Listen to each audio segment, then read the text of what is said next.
he is. How you been, A-Rod? Greeny, how are you, man? I'm doing Well, well, thank you. you look great. You're in a beautiful spot, and the world knows you to be this huge celebrity and huge businessman. But here's what I'm going to tell everybody a secret.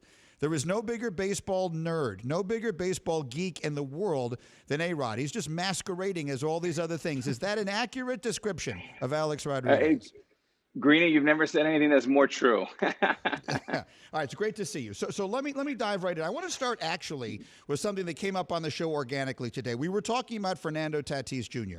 We were ranking like the best players in baseball today, and Hembo just gave me some stats. He's the only player in history with at least 35 home runs and 25 steals in his first 150 career games, and oh, by the way, is the number one ranked shortstop on defense last year. And I said, kind of reminds you of a 19-year-old Alex Rodriguez. When you watch Fernando Tatis Jr. play, does he remind you of you? Well, I wasn't that charismatic, I'll tell you that. I mean, this guy can light up, can light up the game and can light up a stadium. He's one of the greatest things we have in our game today. I think the similarities are the power, or the defense, the ability to run, and the five tools. But I got to tell you, I mean, I think having a father that played in the major leagues, all these young kids we're seeing with the Blue Jays, it is tremendous for the game, short term and long term. But there is an ownership that I didn't have. I mean, Tatis grew up in a major league clubhouse. I remember watching him when he was a young man. I remember watching Patrick Mahomes when I played with his father, Patrick Mahomes Sr. It Mm-hmm. is an advantage, Greeny, that is what Joe Buck had with Jack Buck. And I don't think that people give that enough credit. Yeah, I mean, it's actually a very interesting point, and we've seen the family connections with Aaron Boone and many others, and it does make a difference. What do you think when you see these young guys? I mean, the sport is overrun, right? Well, that's the wrong way to put it. The sport is dripping with great young, really young superstars, Tatis and Juan Soto, and all of these young guys right now. What are your thoughts on the state of the game or players 25 and under? Green, in the last 30 years that I've been involved with Major League Baseball, almost 25 as a player and now broadcasting, I've never seen a collection of greater talent at one time. And all these young men, Greeny, they're great people. And now through social media, I mean, I have 4 or 5 dozen players that are DMing me and contacting me, but they all want to get better. They all want to also be in business. They want to protect their money. They want to do good in the community. And I think baseball has a unique opportunity through media and through storytelling that has not been told on how wonderful these young men are. It's a really interesting point, and it's another good way of making sure that people know who they are, because a lot has come of whether or not baseball can manufacture the kind of stars that a generation ago you became. I remember when it was you and Derek and Nomar, when the three of you came up together, and it felt like there was, all right, we have that same thing going on right now, right? And I don't know that, generally speaking, the public is as aware of it. What do we do about that, Alex Rodriguez?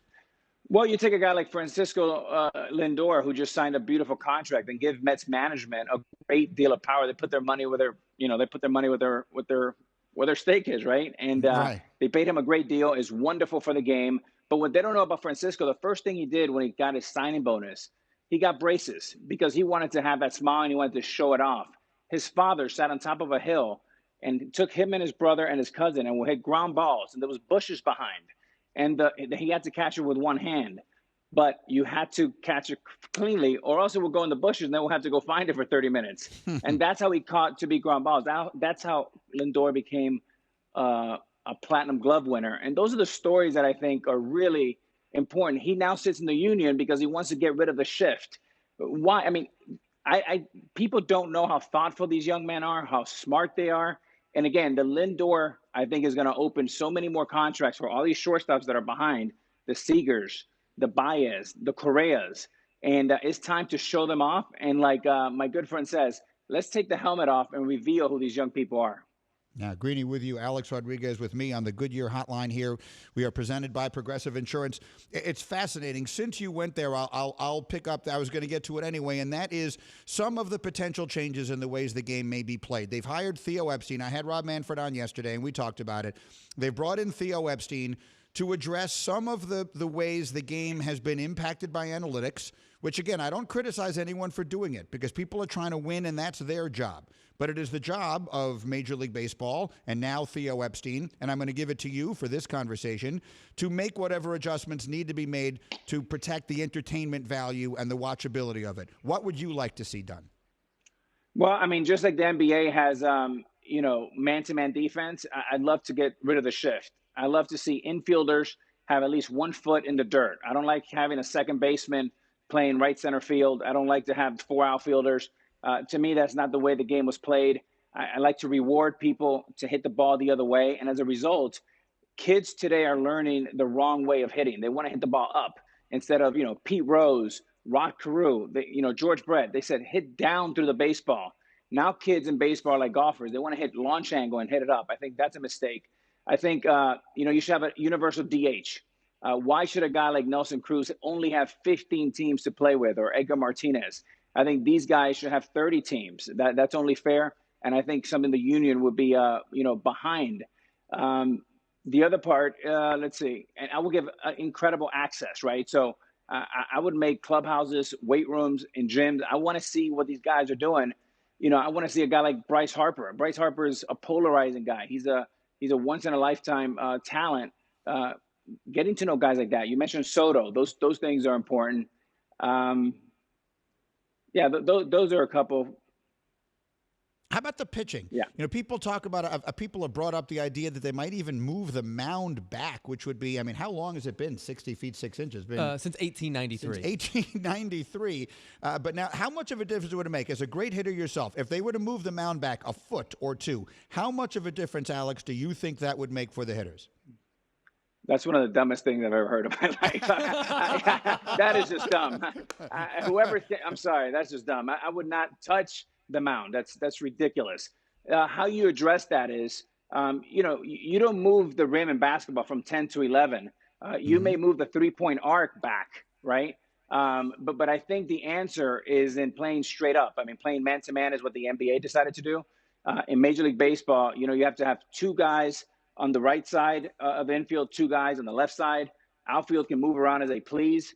And again, just hits should be hits, and people look for offense, they look for home runs, but they look for contact. And I think contact needs to be rewarded more. There's way too many strikeouts going on right now.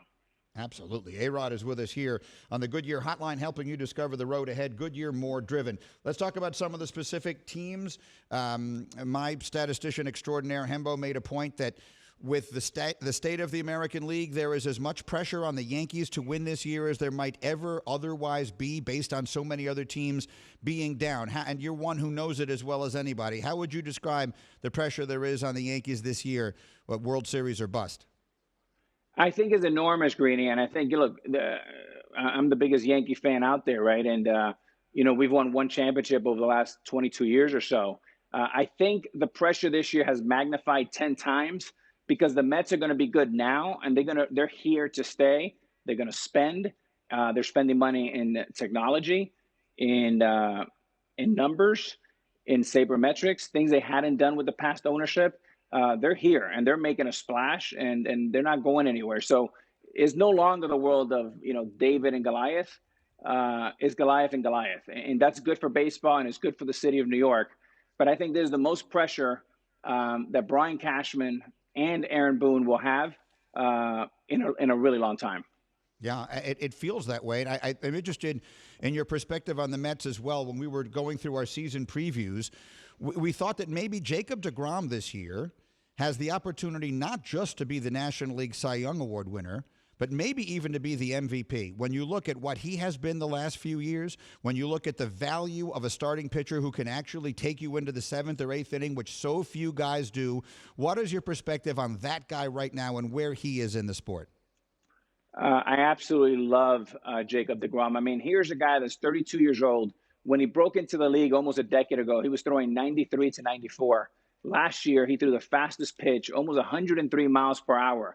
But even though he's 32, he has the arm of a 24-year-old. Why? Because when he was at Stetson, he was a former shortstop. So he's got a young arm. He hasn't thrown a lot of bullets.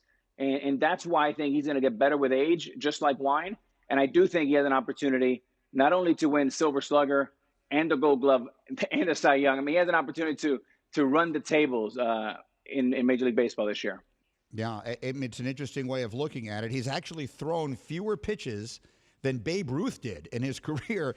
And Ruth obviously had an entire second act, the greatest second act of all time as an offensive player. Greeny and Alex Rodriguez, who was with us here. How about in the National League? You look at the Dodgers, also sort of a prohibitive favorite out there. There's a different kind of pressure that exists out there. Yes, first of all, they're the defending champions. Second, it's just such a different place. How different is it being a star player in a place like L.A. versus being a star player in a city like New York? Well, I think, the Dodgers have become the Yankees of the West Coast. I mean, they have the trifecta, right? They have incredible ownership and management with Andrew Friedman.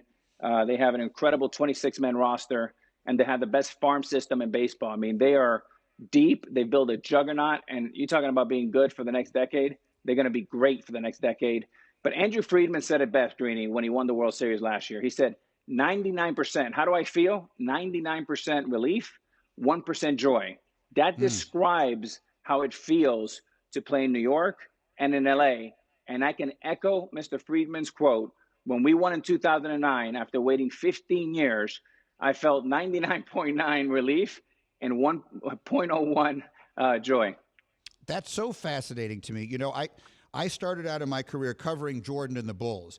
And I always said the first championship he won was pure joy. I've never seen anyone happier than he was. And from that point forward, it was always relief because it changes. So have you ever, at what point in your life did that turn to joy? Now that you're retired and you're on to so many other different things in your life, when you look back on that championship in 2009, how do you remember it now? Is it with more joy than it was when you first won it?